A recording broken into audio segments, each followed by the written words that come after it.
we've never met before, I'm Joe and Mary Lynn's wee boy, Fergal.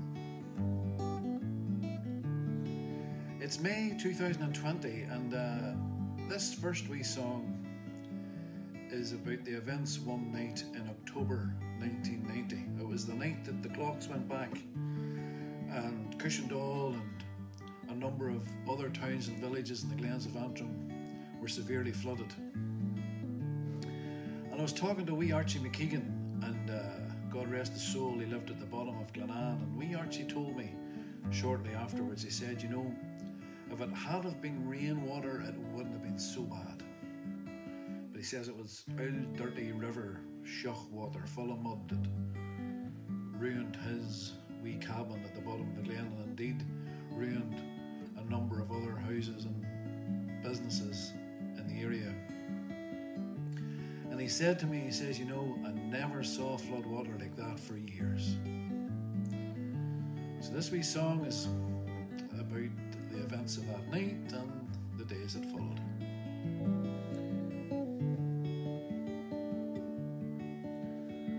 Wasn't it terrible? Wasn't it fierce? I never saw flood water like that for years. Cars were underwater and boats were on the street. The great big flood of 90. It all began one October night when the rain fell heavy and the tide was at its height. The river wall held the river doll, but it began to overflow, and all through the town the water it did go. And wasn't it terrible? Wasn't it fierce? I never saw flood water like that for years. Cars were underwater and boats were on the street. The great big flood of 90. Young Dennis Macaulay was asleep in his bed. He woke at dawn with a bit of a head. He looked out the window and swore he'd never drink again when he looked up Mill Street and saw the lifeboat men. Wasn't it terrible?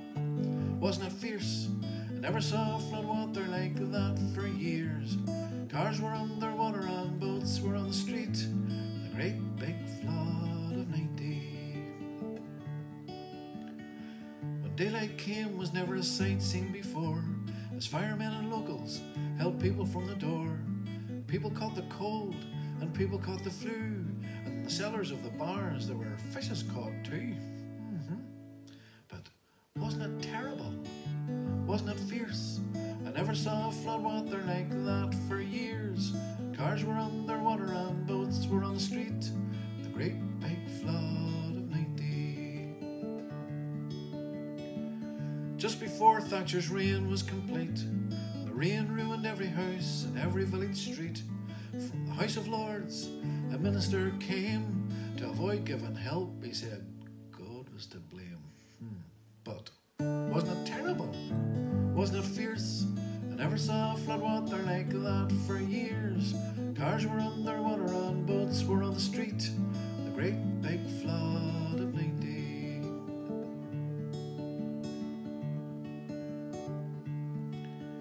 So the clean-up continued every day and every night, and that good Lord from London had caught an early flight.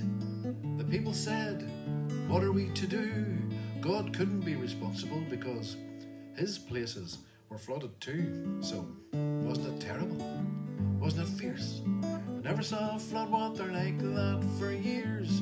Cars were underwater and boats were on the street. The great big flood of 90. Right about that time there was a very well-known politician in the area. And as the minister from the House of Lords went back to Westminster, they decided they would contact him to see could he do anything for the people. At last there came a doctor of very great renown, and he had a little look at a devastated town. With his hands behind his back, the unfairness he could see, he says, don't worry, I'll get the EEC. Wasn't it terrible? Wasn't it fierce? Never saw flood water like that for years. Cars were underwater and boats were on the street. The great big flood of 90. Never will we ever forget that nasty day when the bridge at the beach was nearly washed away, and fish were on the golf course and trees were on the shore. But the good Lord from London needn't come back round here no more. No, 'cause wasn't it terrible? Wasn't it fierce? Never saw flood water like that for years. Cars were underwater and boats were on the street. The great big flood of 90. Indeed, the cars were underwater and boats were on the street. I'm told that what happened was, during the flood, the local lifeboat, which at that time was a lot smaller, it was a smaller boat and it could be towed behind a jeep. And if I'm right, I think what happened was the lifeboat were called to give assistance in Ballycastle, and they put the lifeboat onto the trailer and were towing it to Ballycastle and got as far as the bridge and saw that the Cushendall was flooded. So they ended up launching the lifeboat just outside the Lurig bar at the end of the bridge. And I'm also told, I think, that the lifeboat was going up the back car park, and it came to a halt in the middle of the flooded car park. And when they looked down underneath the boat, they were actually over the roof of a car, and the hull of the lifeboat had actually ran aground on the roof of a submerged car. So it was a bad night and a bad few days for the village. But then they built the flood defences. They built the new flood wall now that you can see, which runs from the bottom of the back lane down towards Shore Road and runs the whole way up through the village, right along the back of the old cinema, the Church of Ireland, the parish centre and the chapel, and ends just at the top end of the graveyard. So, the great big flood in 90. I mentioned wee Archie McKeegan there, and wee Archie was a wee man that you would describe as harmless. This wee song was written by a Scottish singer from Dundee called Michael Mara, and he wrote it as harmless, but I've changed it around to harmless for the purposes of this wee concert.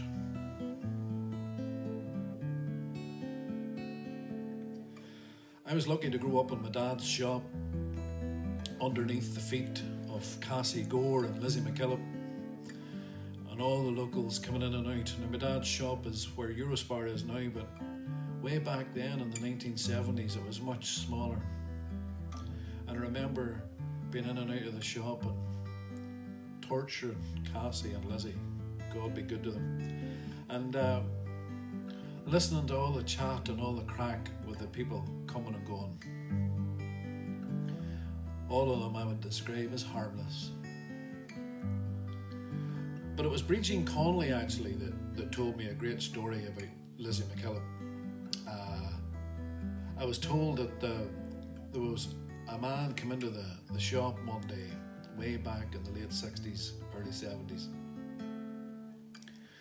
And he came in and he made the big mistake of asking Lizzie McKillop if the shop sold coloured toilet paper. Now, they may have had coloured toilet paper in the big cities and the towns to match the various coloured bathrooms. But in Cushendall, we didn't have coloured toilet paper till long after everybody else. But this man thought he would ask anyway, and he did. And he said to Lizzie, "Lizzie, have you any coloured toilet paper?" And Lizzie says, "Coloured toilet paper? Hold on a wee minute, I'll go and look." Lizzie walked round to the shelf, lifted a roll of white toilet paper, set it down on the counter in front of your man and says to him, "There you go, colour it in yourself." With me hand on me heart, and me heart in me mouth, and with arms that could reach o'er the sea. My feet might be big, but the insects are safe. They'll never get stood on by me. harmless. Harmless, harmless. There's never no bother from me. I go to the library and take out a book, and then I go home for my tea. I save all the coupons that come with the soup, and when I have saved 53, I send away 50, put 3 in the drawer, then something gets posted to me. Harmless, harmless. There's never no bother from me.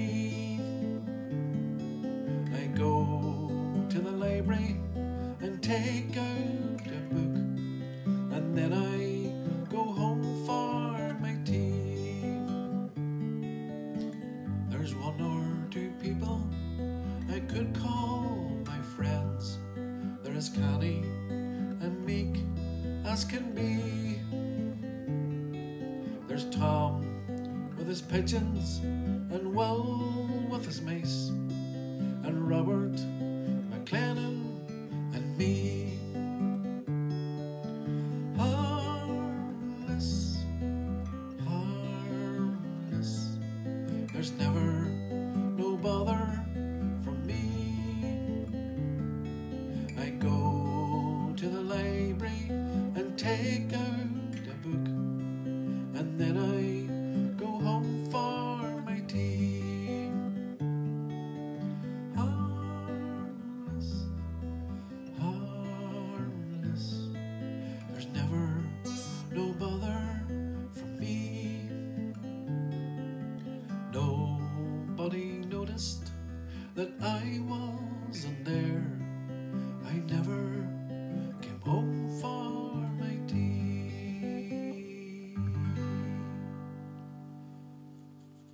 Michael Mara and Harmless. Right, this next wee song is a sort of strange wee tune. It began life actually in the back of an ambulance. It's funny, you know, when I was travelling in the back of an ambulance a number of years ago, the first thing I thought of doing was texting my wife, Kira, to let her know who I owed money to, in case anything happened, you know. Because the last thing that I would want, God forbid, if anything happened, was people showing up at the house and, you know, saying to Kira, you know, like, you know, Fergal was a lovely fella, so he was, but he owes me 30 quid, you know, so I didn't want that. So as you can see, everything worked all right, worked everything out, everything was fine, and we lived happily ever after.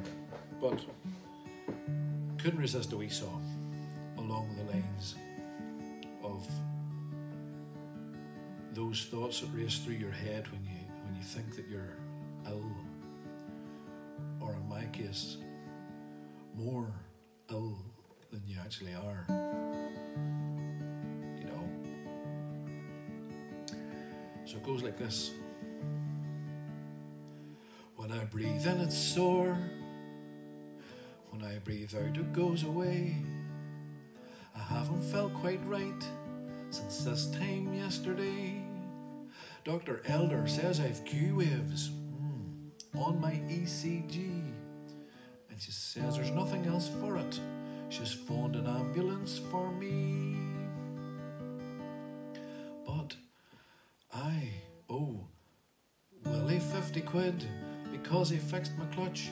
I owe Emmett for cutting the grass, and he'll tell you how much. I owe Brian for the papers, for I hadn't got enough. I said I'd be back in 5 minutes, but I simply forgot. Until now. always the way, you haven't enough for your papers, and you say you'll be back, and 3 months later you remember just when you're heading down the road in your car to go on your holidays. Anyway, so they put a needle in my arm and wee tubes up my nose. He said, we'll give this 5 minutes and we'll see how it goes. And I woke up in the hospital with a tear in my eye, and I looked at the nurse and I said, am I gonna die? Because I owe Willie 50 quid because he fixed my clutch. I owe Emmett for cutting the grass, and he'll tell you how much. I owe Brian for the papers, for I hadn't got enough. I said I'd be back in 5 minutes, but I simply forgot. Until now.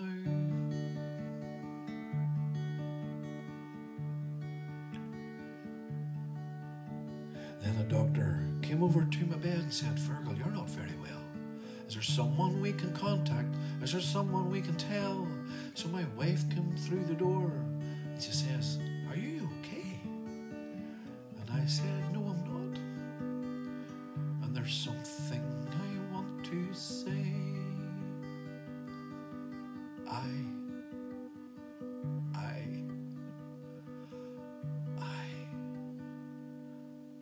owe Willie 50 quid because he fixed my clutch. I owe Emmett for cutting the grass, and he'll tell you how much. I owe Brian for the papers, for I hadn't got enough. I said I'd be back in 5 minutes, but I simply forgot. Until now.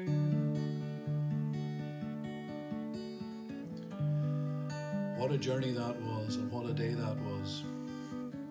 And as you can tell, thanks to the wonderful NHS, I was back in my own house later that day and lived happily ever after.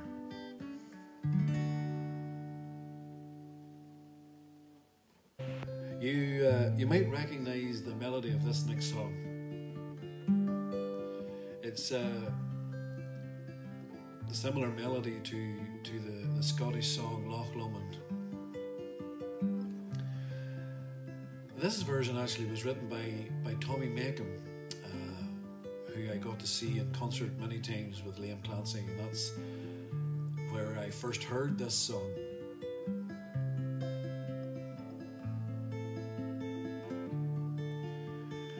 The chorus says, red is the rose that in yonder garden grows, fair as the lily of the valley, clear as the water that flows from the Boyne, but my love is fairer than any. And if you're in your kitchen or your back garden there, or in your wee front room with a bottle of Prosecco or a cup of tea or coffee or an orange juice or whatever it is, and you feel the need to sing the chorus, just go ahead and do it. Just go ahead and do it. Be great. Come over the hills, my bonny Irish lass. Come over the hills to your darling. You choose a road, love, and I'll make the vow, and I'll be your true love forever.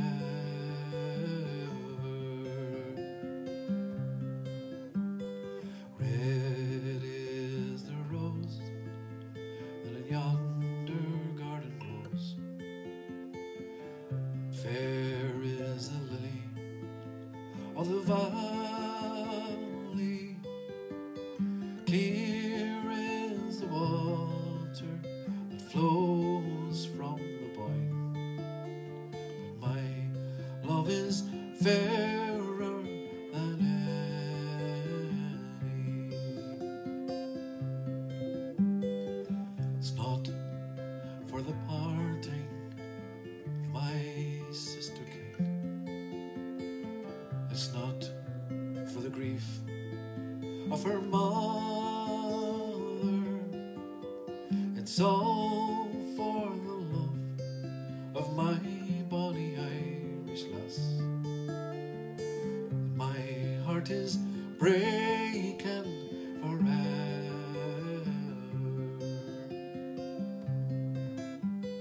Red is the rose that in yonder garden grows. Fair is the lily of the valley. Clear is the water that flows from the Boyne. But my love is fairer than any.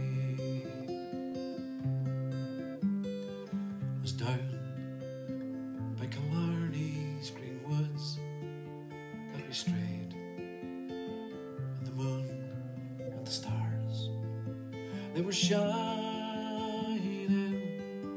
The moon shone its rays on our locks of golden hair. She swore she'd be my love forever.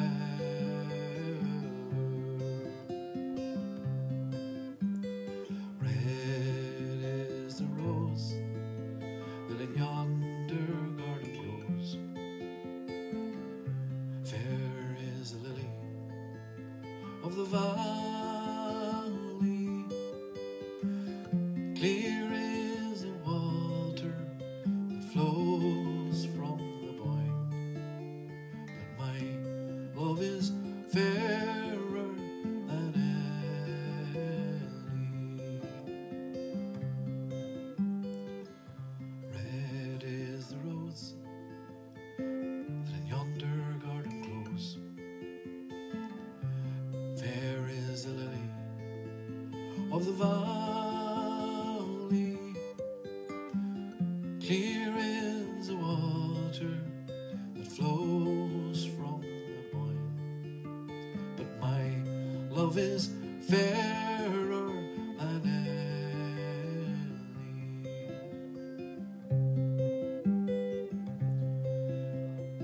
That was a song that we sang together many times in the Glens folk group and many other wee groups throughout the years. But this evening, I suppose, I'm thinking of Tommy Campbell, God rest him, whose voice is dearly missed.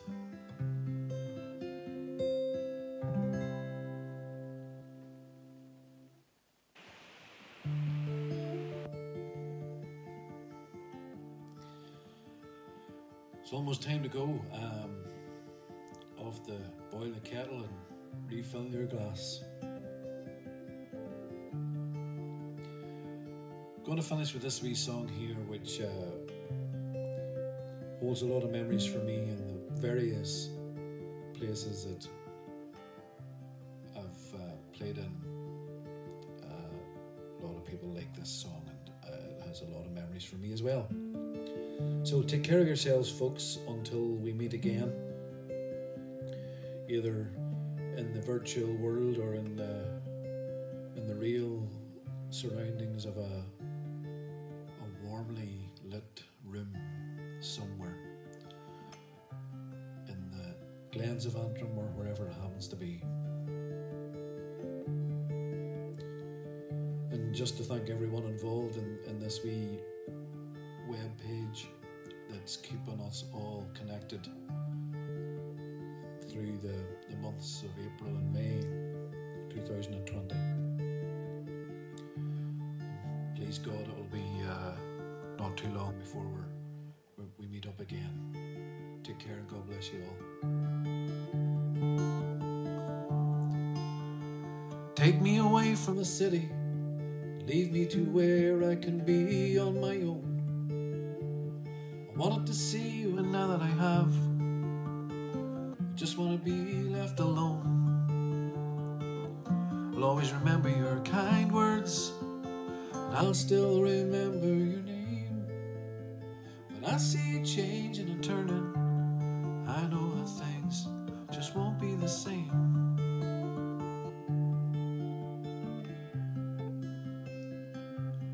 I remember that summer in Dublin, the Liffey as it stank like hell, and the young people walking on Grafton Street, and everyone looking so well.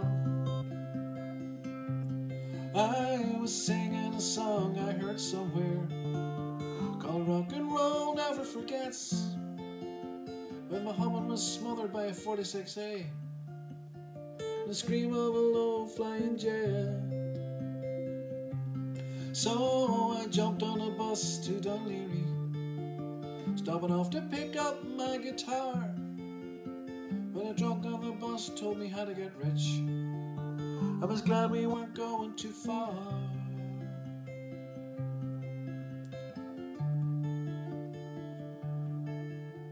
So I'm leaving on Wednesday morning, trying to find a place where I can hear the wind in my hair and the sea and the rocks, where open roads always are near.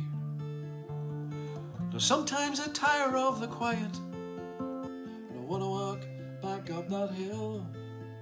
I just get on the road and I stick out my thumb, 'cause I know for sure you'll be there still.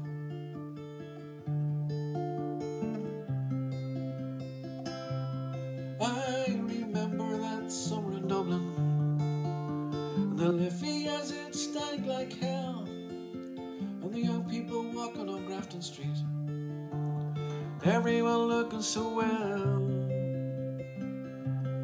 I was singing a song I heard somewhere called Rock and Roll Never Forgets, when Muhammad was smothered by a 46A, the scream of a low-flying jet. So I jumped on a bus to Dunleary, stopping off to pick up my guitar, when a drunk on the bus told me how to get rich. I was glad